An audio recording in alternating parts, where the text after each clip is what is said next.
आणि आज काय आमच्यावर आरोप केला जातो? आज माजी आमदार म्हणतात की रस्त्यावरती मुरुम टाकला म्हणजे काय आमदार होतो का? या औंधीच्या सभेतून मी त्याला जाहीर आव्हान करतो की 40 वर्ष सत्ता तुमच्या घरामध्ये होती, तुमचे वडील आमदार होते, तुम्ही स्वतः आमदार होता आणि नंतर या मतदारसंघावेळी 2009ला राखीव झाला त्यावेळी तुम्ही कधी मुंबईतून, कधी पुण्यातून, कधी इंदापुरातून घेतकेर उमेदवार आणून या मोहोळ जनतेच्या माती मारले, त्यांनी काम केलं नाही याची लाज आम्हाला वाटते, म्हणून आम्हाला हे स्वकर्तृत्व रस्ते करावे लागले. हे माझं उत्तर आहे माझ्या आमदारांना. आमच्यावर काय आरोप करता की एका रस्त्याला 2 टिप्पल टाकले म्हणजे काय आमदार होतं का?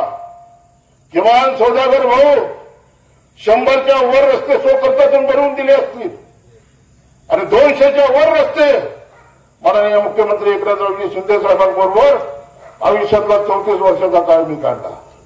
मुख्यमंत्र्यांना वैयक्तिक काय मागितलं नाही. मुख्यमंत्र्यांना मागितलं लाईटीचे डीपी द्या, माझ्या शेतकऱ्याला लाईट नाही.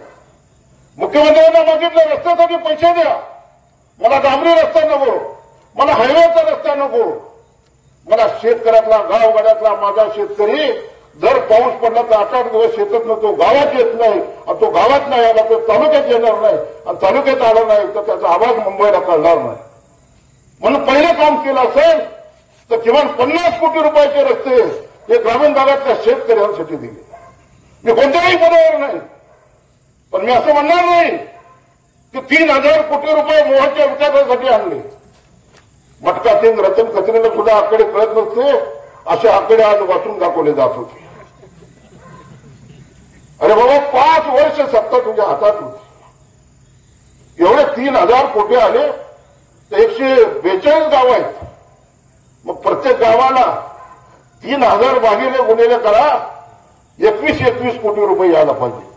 औंढेला 21 कोटी आले का दीपकराव? तुमच्या गावी 21 कोटी आले, मग 3000 कोटी गेले कुठे? हे धंदा खोटा आहे. पायाखालची वाळू गेलेली आहे, सरकलेले. आणि आज काय परिस्थिती आहे मोहोळमध्ये? गुळाचा बाजार अनगरला मोहोळला शासनानं 100 खटाचं हॉस्पिटल मंजूर केलं, पण मोहोळला न होतं ते अनगरला नेण्यात आलं. मोहोळचं सब रजिस्टर ऑफिस अनगरला घेण्यात आलं. मोहोळचं अप्पर तहसील कार्यालय अनगरला नेण्यात आलं. आता राहिले का मोहोळमध्ये? तालुका पोलीस स्टेशन आणि पंचायत समिती. आणि उद्याची जर निवडणूक झाली आणि यांचा जर विजय झाला तर ही दोन्ही कार्यालय अनगरला जातील. आपल्याला गुलाम बनवण्याची भूमिका या निजाम पाटलांची आहे. आणि म्हणून मी आपल्याला औंधीकरांना कळकळीची विनंती करतो, आपल्या आई बहिणी सुद्धा सुरक्षित नाही. देशाला स्वातंत्र्य मिळून 75व्या वर्ष अमृत महोत्सवी साजरा करत असताना मोहोळच्या तहसील कचेरीपाशी 2 उपोषणाचे तंबू होते. एकीकडे 7 माणसं, 7 शिवसैनिक ते अप्पर तहसील कार्यालय रद्द करावं म्हणून उपोषणाला बसले होते. आणि दुसरीकडे एक महिला स्वतःच्या न्याय हक्कासाठी, अनगरची महिला, मला न्याय द्या, तिची 58 एकर जमीन तिला करू दिली जात नाही, तिच्या वाड्यात तिला राहू दिलं जात नाही. बिचारी पोराला घेऊन पुण्यामध्ये राहते आणि ती तिच्या न्याय हक्कासाठी मोहोळच्या तहसील कचेरीपाशी उपोषणाला बसली. मला सांगा तुम्ही की पंढरपूरची 17 गावांमध्ये आमची नैतिक जबाबदारी आहे की मोहोळचं सौंदर्य, मोहोळचं स्वातंत्र्य अबाधित राहिलं पाहिजे. म्हणून ही 17 गावं येत्या काळामध्ये 2024च्या विधानसभेमध्ये मोहोळचा कारभारी बदलल्याशिवाय राहणार नाही. कारण मोहोळमध्ये सारी कार्यालय पाहण्याचं काम झालंय. त्यामुळे मी आपल्याला कळकळीची विनंती करतो, प्रचंड मोठ्या प्रमाणामध्ये काम आपण करतोय. शेतीसाठी शेतकऱ्यांना रस्ते देतोय. आज मोहोळला कुठल्याही पद्धतीची शिक्षण संस्था नाही, मोहोळला कुठल्याही पद्धतीचं मेडिकल कॉलेज नाही, मोहोळला कुठल्याही पद्धतीचं इंजिनिअरिंग कॉलेज नाही. मोहोळला आमचा तरुण पिढी शिकलेला मुलगा एक तर त्याला सोलापूरला जावं लागतं, नाहीतर त्याला पुण्याला जावं लागतं. नॅशनल हायवेवर असणारं हे शहर 9 नंबर राष्ट्रीय महामार्गावर असणारे मोहोळ शहर, ज्या शहरामध्ये रस्त्याची सोय नाही, ज्या त्या मोहोळ शहरामध्ये सांडपाण्याची व्यवस्था नाही.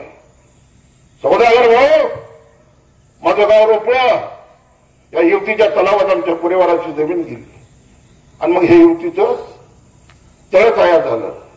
आनंद आमच्या जमिनी गेल्याचं दुःख नाही, पण उजनीत कुणाच तरी जमिनी गेल्या म्हणून आज आपल्याला पाणी मिळतंय.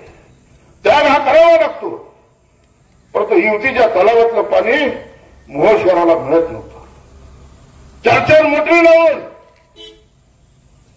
मोटरी लावून पाणी अणगारला जात होतं आणि मोहोळच्या जनतेला 15 दिवस पिण्याचं पाणी मिळत नव्हतं.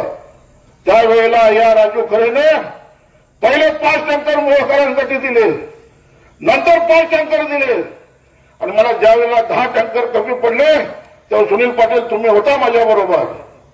सुनील पाटलांनी सांगितलं की ग्रामीण भागाची परिस्थिती अत्यंत विचित्र आहे, अजून आपल्याला 5 टँकर वाढवावे लागतील. उत्तर सोलापूरमध्ये आपण 24,000 लिटरचे 3 टँकर दिले आणि किमान 15-16 टँकरनं 70 दिवस मोहोळकरांना पिण्याचं पाणी पाजण्याचं काम या राजू खरेने केलं. काय विकासाच्या गप्पा मारताय? 5 वर्षाची आमदारकी तुमच्या हातात होती. माने आज आकडे सांगत होते की हे एवढे वेळे मंजूर केले. अरे मग मंजूर केले तर गेले कुठे? 15 दिवस मोहोळ पाणी नाही, पिण्याचं पाणी देऊ शकत नाही. देशाला स्वातंत्र्य मिळून 75 वर्ष झाली. आजही आम्हाला पाण्यासाठी रस्त्यासाठी भांडावं लागतं. जर शेतकऱ्याला रस्ता दिला, त्याला पाणी दिलं, तर तो आमच्या वाड्यावर येणार नाही, तो आमच्या कारखान्यावर येणार नाही. यांची निजामी पटेल की धोक्यात येते म्हणून ह्यांना रस्त्याने पाणी द्यायचं असं तळमजली राजकारण या मोहोळ मतदारसंघामध्ये झालं.